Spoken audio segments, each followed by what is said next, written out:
Before we begin, let the mind slow and the room grow still. Every mystery begins not with a crime, but with a silence, something expected that fails to appear. Welcome. This is not just an audiobook. This is a literary listening experience. Here, stories are carefully narrated with attention to rhythm, atmosphere, and emotional balance, creating a space for calm immersion and thoughtful listening. You won't simply follow events as they unfold. You'll sense the author's world, the habits of a period, and the quiet logic beneath the surface. Before the story begins, you'll hear a brief introduction to the author, the era, and the cultural texture surrounding the tale. After the final words, there will be a short reflection, one distilled insight from the story's essence, and one or two questions to linger with. Tonight, we turn to The Missing Will by Agatha Christie, opening with an absence that sets careful minds at work. And now, we begin. There is a particular kind of tension that arises not from violence, but from order disturbed. Papers are neatly arranged, expectations firmly set, and yet something essential is not where it should be. In this world, intelligence moves quietly, observation matters more than force, and truth reveals itself through patience. Nothing here is rushed. Every detail waits to be noticed. As you listen, allow the calm surface to hold, even as uncertainty settles beneath it. The story you're about to hear is The Missing Will, written in the early 1920s and first published in 1925. Written originally in English and originating in Britain, it belongs to the golden age of detective fiction, a period shaped by intellectual puzzles, social etiquette, and a deep faith in reason. Mystery here is not chaos, but a structure to be understood. Its author, Agatha Christie, was born in 1890 and died in 1976. A British writer whose work has reached readers across the world, she is best known for her detective stories and short fiction, creating enduring characters and elegantly constructed plots. Over her long career, she wrote dozens of novels, short story collections, and plays, becoming one of the most widely read authors in history. Her writing is marked by clarity, misdirection, and a quiet confidence in human observation. Beyond fiction, her life was shaped by travel, curiosity, and a keen interest in the complexities of human behavior. Why does this story still matter today? Because it reminds us of the enduring pleasure of thought. Written in a time when social roles were clearly defined and appearances carefully maintained, The Missing Will reflects a world where problems are solved through attention rather than impulse. In our own age of speed and excess information, this kind of measured reasoning feels newly valuable. The story speaks to listeners who enjoy subtle tension, intellectual satisfaction, and the reassurance that clarity can emerge from confusion.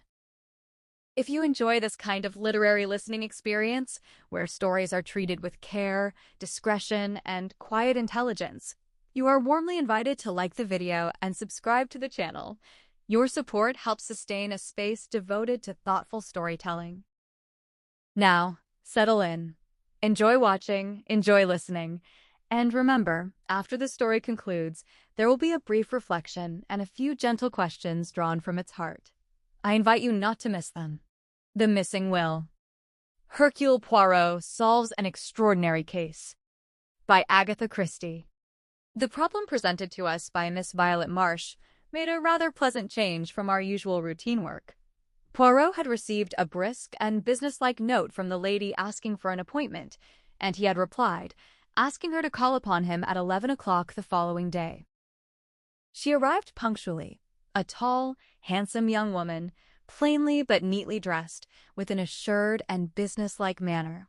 Clearly, a young woman who meant to get on in the world. I am not a great admirer of the so-called new woman myself, and in spite of her good looks, I was not particularly prepossessed in her favor. "My business is of a somewhat unusual nature, Monsieur Poirot," she began, after she had accepted a chair. "I had better begin at the beginning and tell you the whole story." "If you please, mademoiselle." "I am an orphan. My father was one of two brothers, sons of a small yeoman farmer in Devonshire. The farm was a poor one, and the eldest brother, Andrew, emigrated to Australia, where he did very well indeed, and by means of successful speculation in land became a very rich man. The younger brother, Roger, my father, had no leanings toward the agricultural life. He managed to educate himself a little and obtained a post as a clerk in a small firm. He married slightly above him. My mother was the daughter of a poor artist. My father died when I was 6 years old. When I was 14, my mother followed him to the grave. My only living relation then was my uncle Andrew, who had recently returned from Australia and bought a small place in his native county, Crabtree Manor. He was exceedingly kind to his brother's orphan child, took me to live with him, and treated me in every way as though I were his own daughter. Crabtree Manor, she pursued, in spite of its name, is really only an old farmhouse. Farming was in my uncle's blood, and he was intensely interested in various modern farming experiments. Although kindness itself to me, he had certain peculiar and deeply rooted ideas as to the upbringing of women. Himself, a man of little or no education, though possessing remarkable shrewdness, he placed little value on what he called book knowledge. He was especially opposed to the education of women. In his opinion, girls should learn practical housework and dairy work, be useful about the home, and have as little to do with book learning as possible. He proposed to bring me up on these lines, to my bitter disappointment. I rebelled frankly. I knew that I possessed a good brain and had absolutely no talent for domestic duties. My uncle and I had many bitter arguments on the subject, for though much attached to each other, we were both self-willed. I was lucky enough to win a scholarship, and up to a certain point was successful in getting my own way. The crisis arose when I resolved to go to Girton. I had a little money of my own, left me by my mother, and I was quite determined to make the best use of the gifts God had given me. I had one long, final argument with my uncle. He put the facts plainly before me. He had no other relations, and he had intended me to be his sole heiress. As I have told you, he was a very rich man. If I persisted in these newfangled notions of mine, however, I need look for nothing from him. I remained polite, but firm. I should always be deeply attached to him, but I must lead my own life. We parted on that note. "You fancy your brains, my girl," were his last words. "I've no book learning, but for all that, I'll pit mine against yours any day. We'll see what we shall see." That was 9 years ago. I have stayed with him for a weekend occasionally, and our relations were perfectly amicable, though his views remained unaltered. He never referred to my having matriculated, nor to my BSc. For the last 3 years, his health has been failing, and a month ago he died. I am now coming to the point of my visit. My uncle left a most extraordinary will. By its terms, Crabtree Manor and its contents are to be at my disposal for a year from his death, during which time my clever niece may prove her wits. The actual words run. At the end of that period, my wits having proved better than hers, the house and all my uncle's large fortune pass to various charitable institutions. "That is a little hard on you, mademoiselle," commented Poirot, "seeing that you are Mr. Marsh's only blood relation." "I do not look on it in that way. Uncle Andrew warned me fairly, and I chose my own path. Since I would not fall in with his wishes, he was at perfect liberty to leave his money to whom he pleased." "Was the will drawn up by a lawyer?" "No. It was written on a printed will form, and witnessed by the man and his wife who lived in the house and looked after my uncle." "There might be a possibility of upsetting such a will?" "I would not even attempt to do such a thing." "You regard it, then, as a sporting challenge on the part of your uncle?" "That is exactly how I look upon it."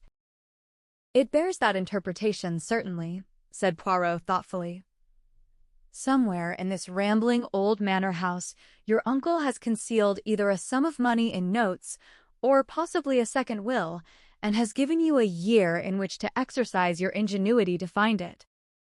"Exactly, Monsieur Poirot, and I am paying you the compliment of assuming that your ingenuity will be greater than mine." But that is very charming of you. My gray cells are at your disposal. You have made no search yourself?" Only a cursory one, but I have too much respect for my uncle's undoubted abilities to fancy that the task will be an easy one. Have you the will, or a copy of it with you? Miss Marsh handed a document across the table. Poirot ran through it, nodding to himself. Made 3 years ago, dated March 25th, and the time is given also, 11 a.m. That is very suggestive. It narrows the field of search. Assuredly, it is another will we have to seek for. A will made even half an hour later would upset this. Eh bien, mademoiselle, it is a problem charming and ingenious that you have presented to me here. I shall have all the pleasure in the world in solving it for you. Granted that your uncle was a man of ability, his gray cells cannot have been of the quality of Hercule Poirot's. Really, Poirot's vanity is blatant. Fortunately, I have nothing of moment on hand at the minute.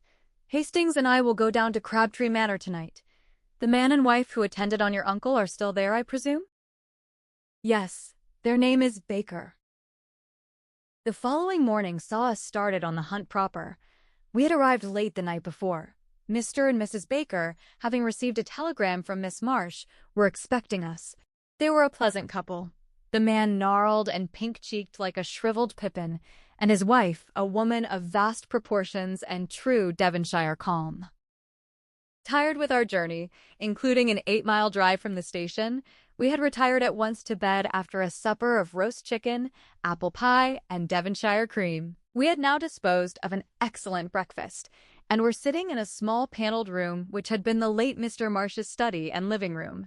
A roll-top desk stuffed with papers, all neatly docketed, stood against the wall, and a big leather armchair showed plainly that it had been its owner's constant resting place.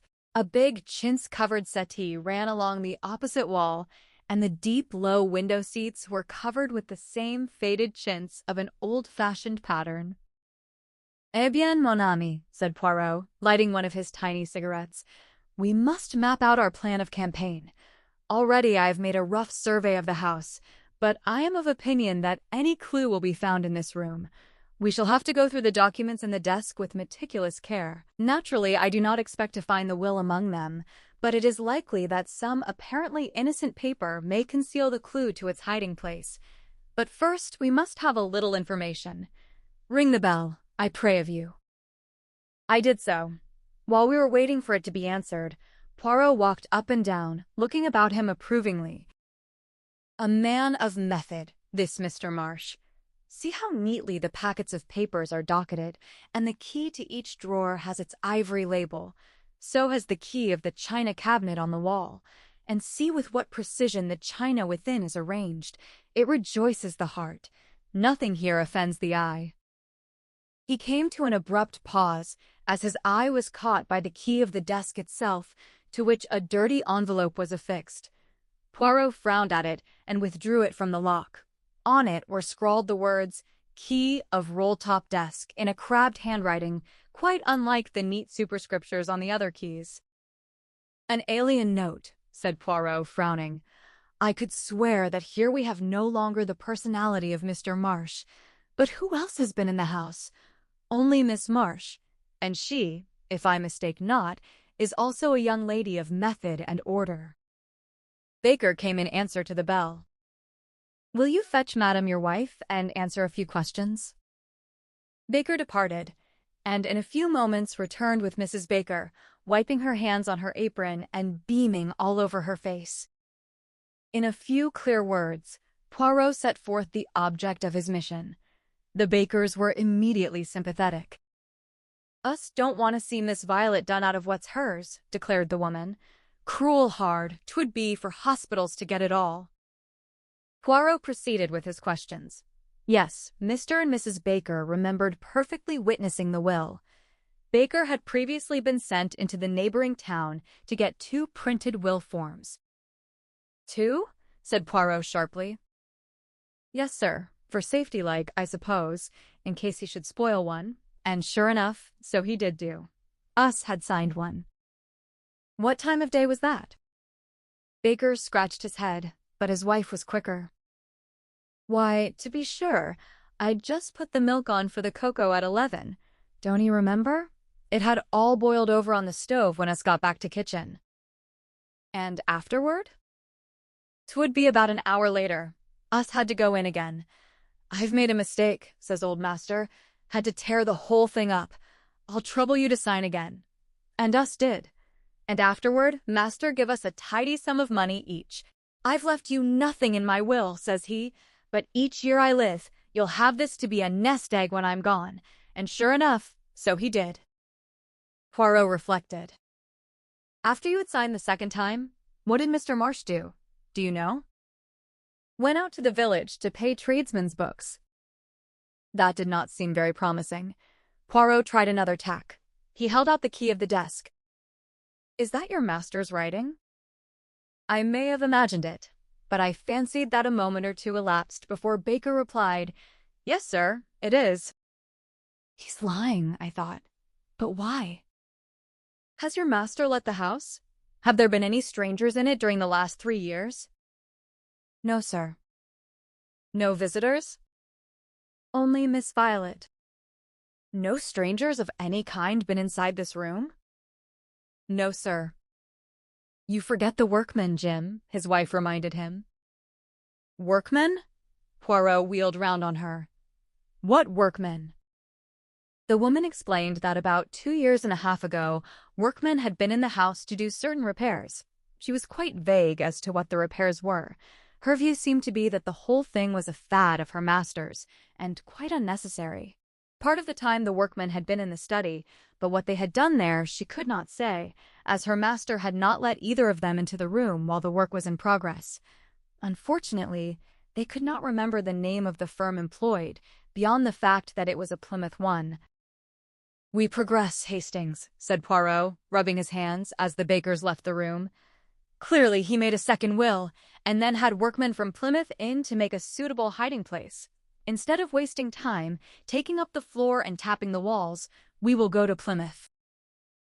With a little trouble, we were able to get the information we wanted, and after 1 or 2 essays, we found the firm employed by Mr. Marsh. Their employees had all been with them many years, and it was easy to find the 2 men who had worked under Mr. Marsh's orders. They remembered the job perfectly. Among various other minor jobs, they had taken up one of the bricks of the old-fashioned fireplace, made a cavity beneath, and so cut the brick that it was impossible to see the joint. By pressing on the second brick from the end, the whole thing was raised. It had been quite a complicated piece of work, and the old gentleman had been very fussy about it. Our informant was a man called Cogan, a big, gaunt man with a grizzled mustache. He seemed an intelligent fellow. We returned to Crabtree Manor in high spirits, and locking the study door, proceeded to put our newly acquired knowledge into effect. It was impossible to see any sign on the bricks, but when we pressed in the manner indicated, a deep cavity was at once disclosed. Eagerly, Poirot plunged in his hand. Suddenly, his face fell from complacent elation to consternation. All he held was a charred fragment of stiff paper, but for it, the cavity was empty. "Sacré!" cried Poirot angrily. "Someone has been here before us." We examined the scrap of paper anxiously. Clearly, it was a fragment of what we sought. A portion of Baker's signature remained, but no indication of what the terms of the will had been. Poirot sat back on his heels. "I understand it not," he growled. "Who destroyed this, and what was their object?" "The Bakers?" I suggested. "Pourquoi? Neither will makes any provision for them, and they are more likely to be kept on with Miss Marsh than if the place became the property of a hospital. How could it be to anyone's advantage to destroy the will? The hospital's benefit, yes, but one cannot suspect institutions." "Perhaps the old man changed his mind and destroyed it himself," I suggested. Poirot rose to his feet, dusting his knees with his usual care. "That may be," he admitted. "One of your more sensible observations, Hastings. Well, we can do no more here. We have done all that mortal man can do. We have successfully pitted our wits against the late Andrew Marsh, but unfortunately, his niece is no better off for our success." By driving to the station at once, we were just able to catch a train to London, though not the principal express. Poirot was sad and dissatisfied. For my part, I was tired and dozed in a corner. Suddenly, as we were just moving out of Taunton, Poirot uttered a piercing squeal. "Vite, Hastings! Awake and jump! But jump, I say!" Before I knew where I was, we were standing on the platform, bareheaded and minus our valises, while the train disappeared into the night. I was furious, but Poirot paid no attention. "Imbecile that I have been," he cried. "Triple imbecile! Not again will I vaunt my little gray cells." "That's a good job at any rate," I said grumpily. "But what is this all about?" As usual, when following out his own ideas, he paid absolutely no attention to me. "The tradesmen's books? I have left them entirely out of account." "Yes, but where? Where? Never mind, I cannot be mistaken. We must return at once." Easier said than done. We managed to get a slow train to Exeter, and there Poirot hired a car. We arrived back at Crabtree Manor in the small hours of the morning. I pass over the bewilderment of the bakers when we had at last aroused them. Paying no attention to anybody, Poirot strode at once to the study. "I have been, not a triple imbecile, but 36 times 1, my friend," he deigned to remark. "Now, behold." Going straight to the desk, he drew out the key and detached the envelope from it. I stared at him stupidly. How could he possibly hope to find a big will form in that tiny envelope? With great care, he cut open the envelope, laying it out flat. Then he lighted the fire and held the plain inside surface of the envelope to the flame. In a few minutes, faint characters began to appear. "Look!" cried Poirot in triumph. I looked. There were just a few lines of faint writing stating briefly that he left everything to his niece, Violet Marsh.